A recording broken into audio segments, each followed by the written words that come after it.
and then I joystick forward, and it starts picking up speed and levels out. And then I'm in cruise mode. Boom. So What's your flight radius? And also, you can't just land at Walmart because I assume the wind from the fans would tear up all the other cars with debris and stuff. well, there's a couple issues. One is noise abatement, one is airspace restrictions, one is do you have permission to land? My biggest barrier right now with going to Walmart is that I need Walmart to give me permission to land in their parking lot, right? And then the parking lot needs to be clear. There can't be children running into the airspace when I'm landing this 8 propeller vehicle down, into the Walmart parking lot. Um, so it's very much a factor of real estate more than anything that I need safe haven to put this thing down. It only requires maybe, I'll call it 50 feet of safe landing area around me, um, but I need permission from the landowner to land there. Well, So speaking of real estate, it seems to me that from what I understood, even when you were in rural North Carolina and everything like that, is that even some of these like efforts to show people what's going on with the flying car, you're actually in wide open space, because that's one of the things I know about Northampton is that it's very yeah, much a country town and everything like that. So it's not like you're going to do these demonstrations for the most part. I'm thinking in say, and if I'm here in North Carolina, Charlotte or Greensboro, it's probably going to be a more rural kind of town and everything like that. Or are you doing them in big yeah, cities? I need 50 feet to land, maybe 100 if I want to. If there's people around, I want to push the people back at least 100 feet to stay back. So I need that amount of space. That's not much, honestly. I don't need a mile of wide open field. We had that in North Carolina. It was wonderful. It's absolutely, we were landed on a racetrack and we had tons of space and tons of separation, 200 feet of separation between us and the people. And, that's a real joy to be able to land in something like that. But the plausibility of making this real and going across the nation, going from place to place, parking lot to parking lot, we actually send a scout car out in advance to scout the territory, make sure we have permission to land, and make sure we have space and safe haven to land. So, I guess the reason I was thinking it needed to be in a wider space and everything was because I know people that have trained in parachute drops and skydiving.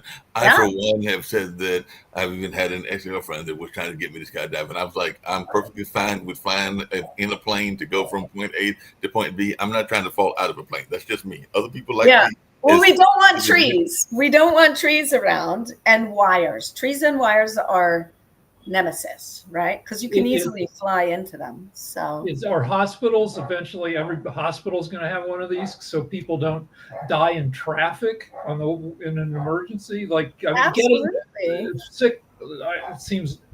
Also, you've got 8 fans. How many can you lose and stay in the air? Well, the first question, hospitals, absolutely. Hospitals already have helipads, and we can right. land on helipads. One of the biggest use cases of this is for EMS, and there's a lot of effort to push this into EMS because it's such a easy vehicle to go into remote places. So now, how many motors I can lose? I have 8 motors. I only need 6 to fly. I have 3 computers, 3 computer brains inside. I only need 1 to fly, so I can lose 2. I have 2 joysticks. I only need 1 to fly, so I pick my joystick. So that's how safety is accomplished with the flying car. It's safety through redundancy. So So it seems like Cessnas always drop out of the sky. They have engine failure, and then they have to land on a golf course. This seems like when it's developed technology, it'll be more reliable. well, this vehicle is actually somewhere between a safety threshold of motorcycle and car. So it's somewhere in the middle. Planes don't generally drop out of the sky when they lose a motor or they lose an engine. They have something called glide path where they can glide Right. down and safely land as long as there's a cornfield or a patch of grass they can land. But I have a ballistic parachute in my flying car. So if I get nervous and I feel like, ooh, I got to land quickly, I can pull the parachute as long as I'm over about 150 to 200 feet. I can pull that parachute and I'll just float down like a Christmas present.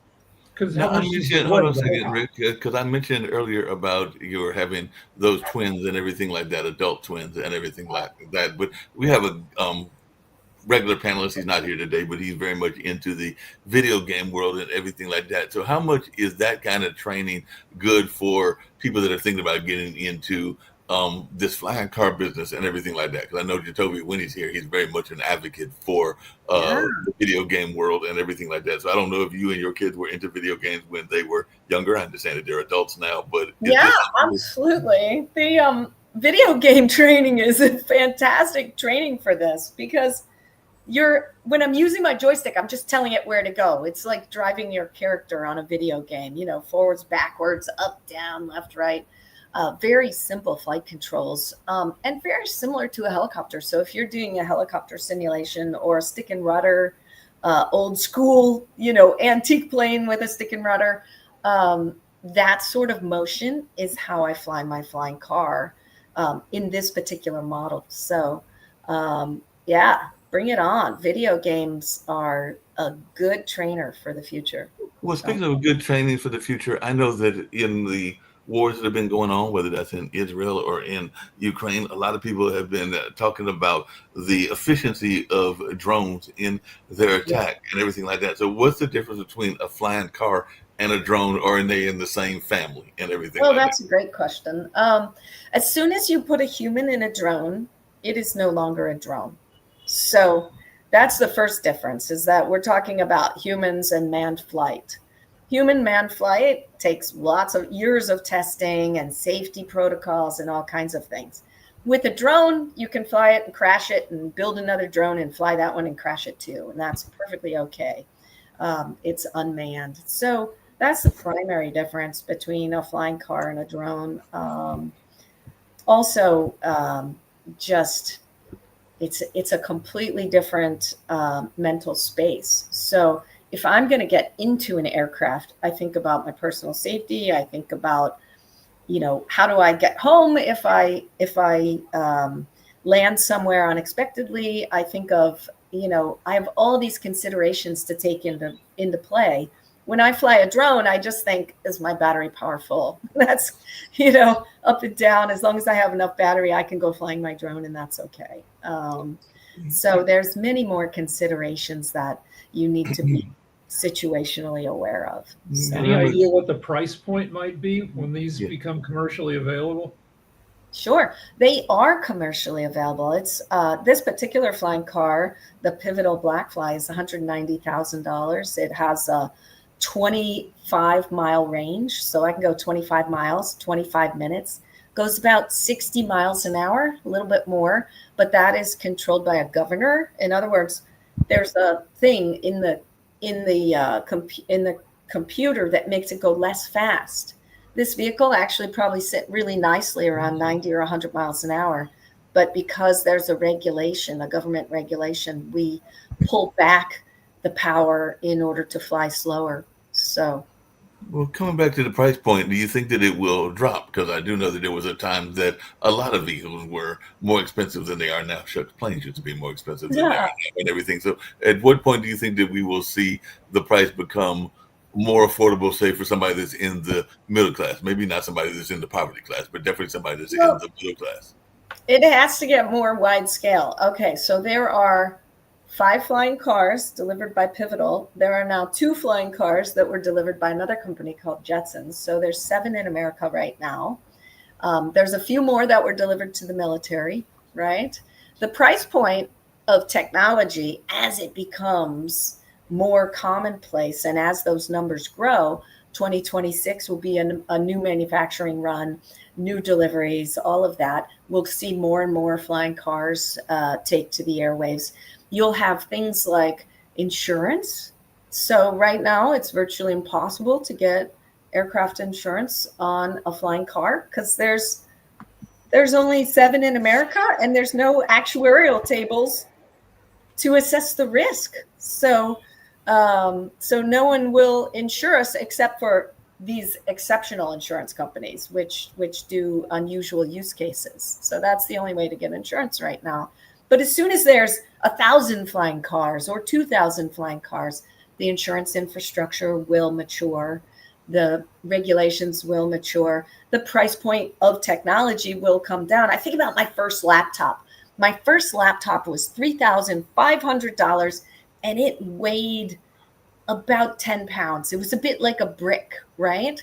And then 12 months later, I could get the same thing for $2,000 and it weighed half as much. And now I can get the same thing for, a few hundred on refurbished and it weighs almost nothing. So, yeah, but really quickly, I did mention Jatovia, I asked her about the training and video games, how that can help with the flying car. And she did say that has helped her in the past and everything like that. So she was saying that even helped her in her getting this whole flying car and everything like that. And we've also got Dr. Tasha from Canada and Dr. Sharif, who's in Bangladesh. So you mentioned that there are 7 in the U.S. How many of these are in the world and everything? Or is it more prominent in other parts of the world? I guess is what I'm really asking.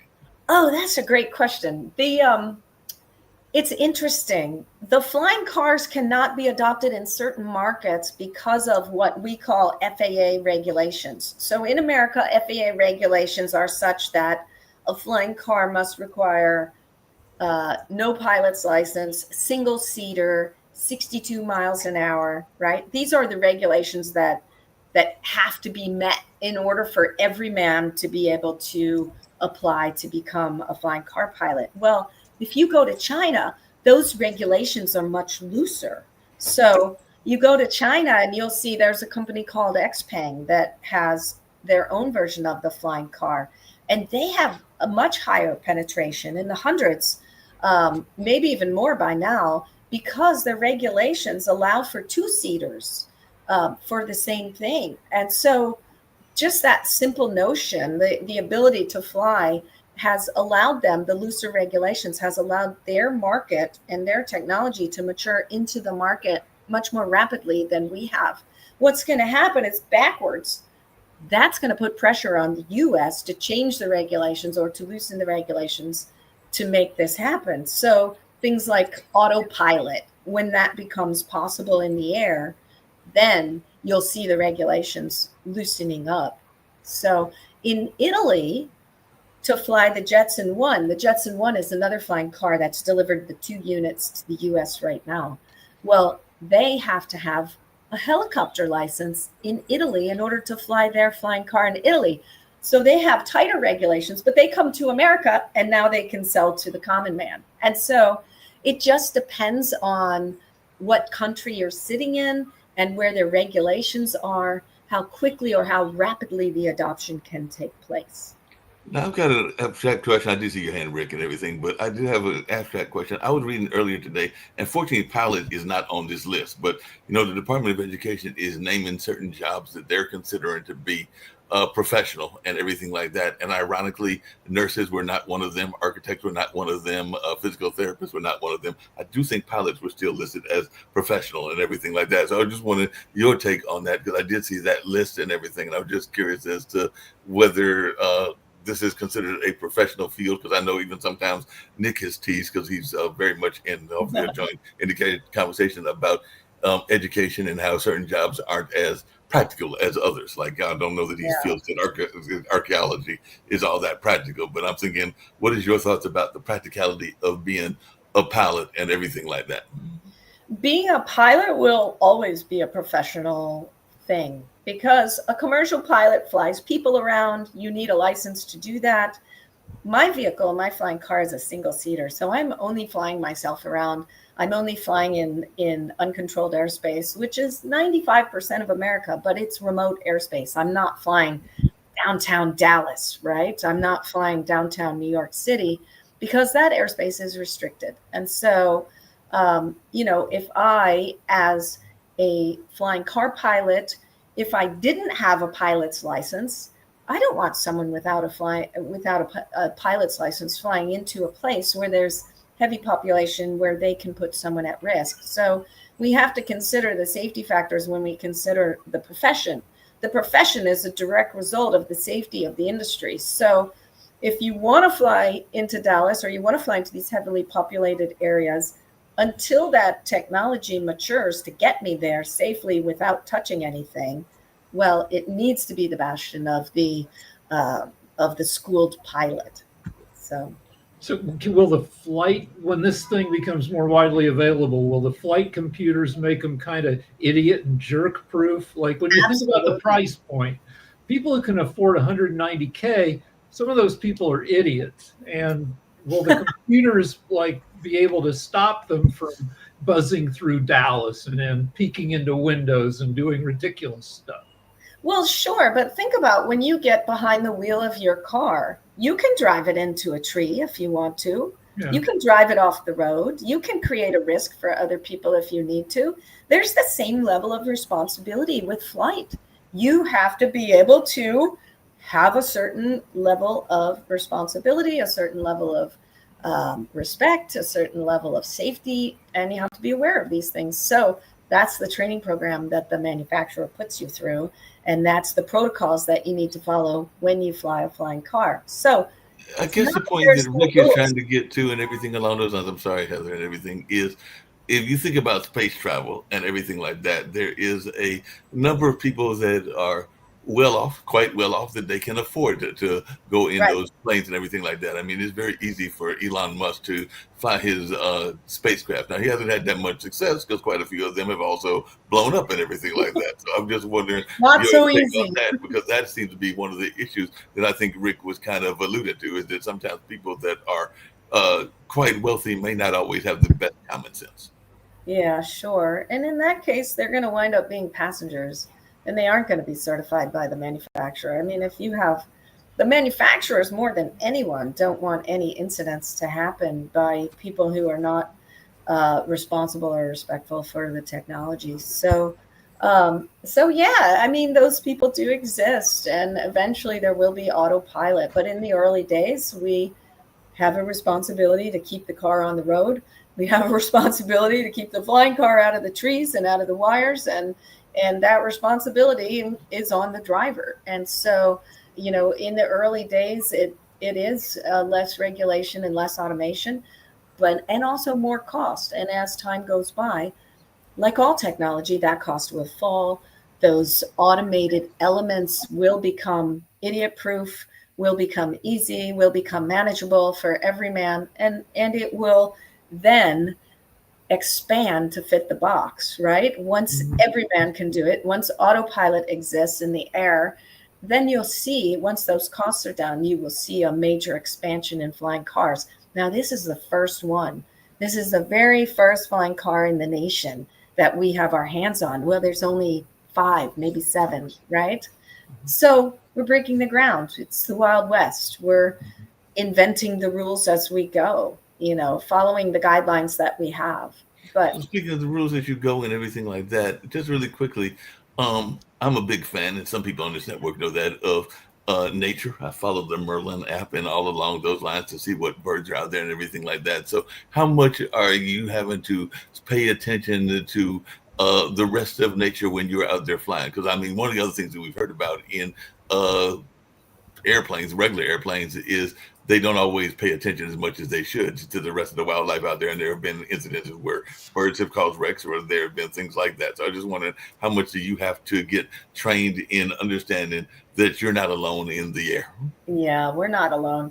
There's birds, there's wires, there's all sorts of obstacles, and all of them present a problem for airplanes, for flying cars, for, you know, anything that takes to the air. We have the safety measure of the ballistic parachute. So if I was to, you know, enter a bird strike and I felt like, oh no, more than 6 motors have been demolished by the birds and I can't make it to the ground, I'll pull my parachute and float down. You know, you be aware of birds. I had an incredible experience, my very first cruise lap. So there's the flying car that I fly, the Blackfly, has 2 modes, 2 flight modes. So there's hover mode, where you're pitched backwards and you're upside down and you're just hanging out in the air and you're kind of looking around almost upside down, you know, staring straight at the sky. That's called hover mode. And then there's cruise mode, where where you're tooling along at a clip, 60 miles an hour. Well, the first time I went into cruise mode, there was a red-tailed hawk that parked itself right off my wing. And it was absolutely magical. I flew around the cruise lap, and this hawk flew with me all the way along and then dashed off before I hit the ground, before I came down. And yeah, I was worried at first, but the birds don't want to be hit any more than I want to hit the birds. So being that this vehicle goes so slow, and most birds can keep up and outfly it, as that bird did sitting off my wing. I think Dr. Sharif had a question for you as well. I saw his hand up. Yeah, thank you. This is very interesting sessions. Thank you organizing these sessions. And I just read some article about you from LinkedIn and others. This is very interesting projects you have. As I am working with some largest business incubations in South Asia, I work with Chittagong Business Incubation in South Asia. I work with IIT, some business incubations, and some largest investment corporations. So your projects, honestly speaking, is a very visionary and very, very helpful for South Asian, some cities, especially where we develop from some urban plan and all of the things. And we have highly density populated country. So I think 2 days ago, Mark Wayne asked me that, what's your thought? I said, if I find this kind of solution, definitely I'm going to invite them first in Dhaka, because we have highly density populated country. People has traffic and all of the things. You have amazing projects. So if from my World Talent Economic Forum institutions, if we want to collaborate with you for South Asian markets, for research and innovations and growing your company, do you have any plan, or is it possible practically? And what's your thoughts about this Asia Pacific market? Definitely, there are a lot of smart city project is happening. It may help to grow your company very fast. Yeah, well, I don't work for the manufacturers, so I'm a pilot. And my group of pilots, we're all independent flyers. So I have a special ed teacher, I have a smoke jumper, I have myself, I'm a tour manager for large events. So I don't work for the manufacturer, but I work with the manufacturers. So they are the ones that would take the jump or take the leap into the various markets. There is an interesting concept in pilotage where you require a pilot's license of the air corridor. So they have one of these over Disneyland. There's like a corridor that's been carved out of the controlled airspace, which is like a freeway in the sky, where you can fly through it without the typical restrictions that you would have in what's called the Class Bravo or the restricted airspace. This concept of air corridors, I believe, is going to become a foundation of city travel eventually. We will have a network of these freeways in the sky, of these air corridors, where flying cars will go through the air corridors. We'll also have maybe LiDAR or magnetic repulsion. Imagine a magnet turned backwards and it repulses that concept or that idea, with flying cars, so that they can't get close or near to each other to travel down a corridor. So things like this technology will mature. It will happen through LiDAR. It might happen through GPS. It might happen through a bunch of different things, but those types of technologies, the air corridor, the magnetic repulsion, those types of things will. How does the energy cost per mile compare to cars? Oh, so low. I barely spend anything on energy. So I did a recharge of my flying car using a Ford Lightning. So a Ford Lightning has what's called a V2L jack in the back, where I could plug my flying car into. I did a landing in a field, pulled up the Ford Lightning, and I plugged in and recharged. I went from 20% to 80%. Do you know how many miles of capacity came off that Ford Lightning? Can you guess? Nope. 7 miles. I used 7 miles of power of what would have cost the Ford Lightning to go 7 miles to recharge my flying car to be able to take the next, 10-minute flight to get back home. So You had a question? I've got actually two questions, but I'll start off with the first one. Okay. Sorry for popping in and everything. The first one is, how will 3D printing affect the whole flying car industry that you're piloting, essentially? yeah, 3D printing. 3D printing is incredible, and there's a whole parts industry cropping up around 3D printing, but that's in the hands of the manufacturers. The manufacturer that made my flying car, it was invented by the inventor of memory foam, which is interesting. Imagine a piece of foam core with carbon fiber, and foam in the middle, some sort of carbon foam in the center of it. It's very strong, right? And then they made connectors out of that same material, which would turn sideways and would be very light. Not 3D printed, but it's a function of my technology is foam. So that's what I'm using to create these connectors. Now, as time goes by, all of that changes. It just depends on where the manufacturer is and capacities as well. When you look at a manufacturing run, to do something on a 3D printer is a time-consuming event. And so if you're doing a high-scale manufacturing run, maybe that's not the best choice. But certainly at this stage where we have prototypes, where we have pre-production vehicles, those types of things, 3D printing can come into play. So So then my follow-up question, which is kind of like what Dr. Sharif did when he was talking about the World Economic Forum. So I actually have an expo that I'm putting together for next year in Durham, North Carolina. Mm-hmm. How would one reach out to yourself to be a featured presenter and so on and so forth? Because the expo that I'm putting together is called Future Fest Connect. And what we're doing is looking at all the future technologies and a way to, not only in the game development side, because since you had mentioned that games were not essential, but played a role in terms of learning flying cars, but it's just talking about how to navigate a world and utilizing human technology rather than focusing so heavily on AI technology. So how would one go about having you, the whole group, or your whole group, including the flying car, as a display at the event? How would one get in contact with you to do that? Yeah, just reach out. thesortour.com, thesortour@gmail.com is my email address. So the SOARTOUR. So our group of pilots, we have technicians, we have pilots, we have special ed teacher, we have all sorts of people with all sorts of crazy different backgrounds who make up the pilot team. So I've got a team of 8 different pilots who come together. 3 of us will come for this expo, 5 of us will come for that expo. We bring the flying cars in, we can do flying car demos.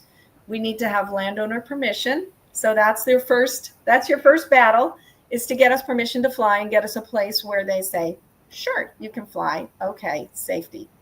And then we bring in the flying cars and we bring in the people, and we can run seminars, we can run keynotes, we can run, breakouts, whatever you need.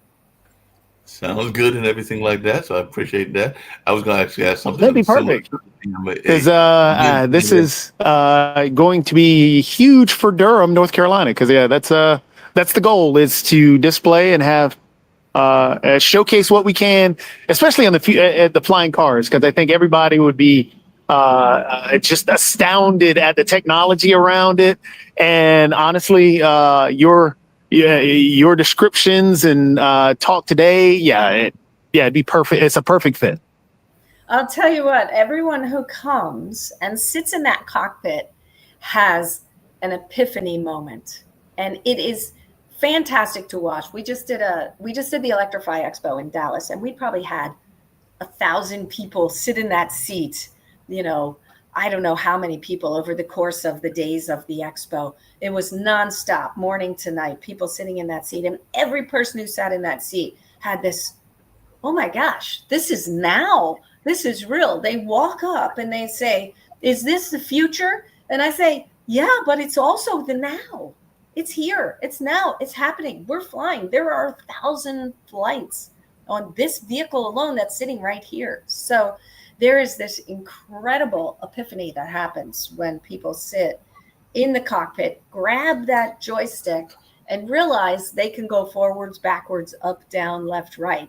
It's not rocket science, right? This is a little bit more in the video game realm. So Yeah, I appreciate that. And Oh, that's perfect. now we got to get ready to go to our Ukraine-Russia show that Sasha does and everything like that. And I think he's waiting for some of his guests to join. But if they don't join, we might have to do like we did last time, and Ricky might have to join him as well as Nick, and hopefully Nick and can put Send a link. Send us a link. in there and can put the whole way that he can be found and everything like that. Or Sasha can do it, because I think I still got Sasha in the room and everything like that. But yeah, you can definitely join him. I'm sure he would appreciate it. But just really quickly, Heather, I know we're going to have more of this conversation on the online dinner party and everything like that tomorrow and everything like that. But if you can share with folks how you can be reached and everything like that. I've thoroughly enjoyed this conversation. And I know that in addition to working at Pod TV, I'm an event planner, so I'm already thinking of tons of events like Jatobi that we might want to get you at and everything like that.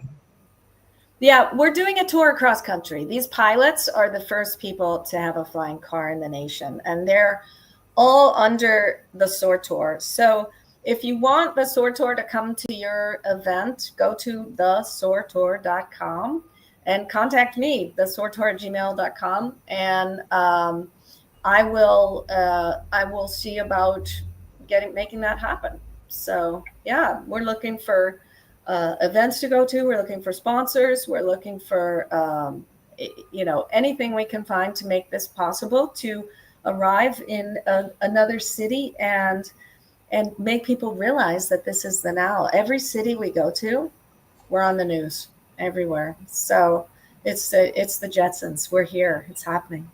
So Fascinating, I would say. yeah. Fascinating. Thank Okay. SoarTour.com. All right. Well, hopefully we'll have you back on some of these programs, either in Asia or where I'm at in Spain or somewhere else around the world. And with that, we'd like to thank you for coming to World Addiction. I guess we'll see everybody tomorrow. Hopefully we'll see you around. Bye-bye. Great. Bye.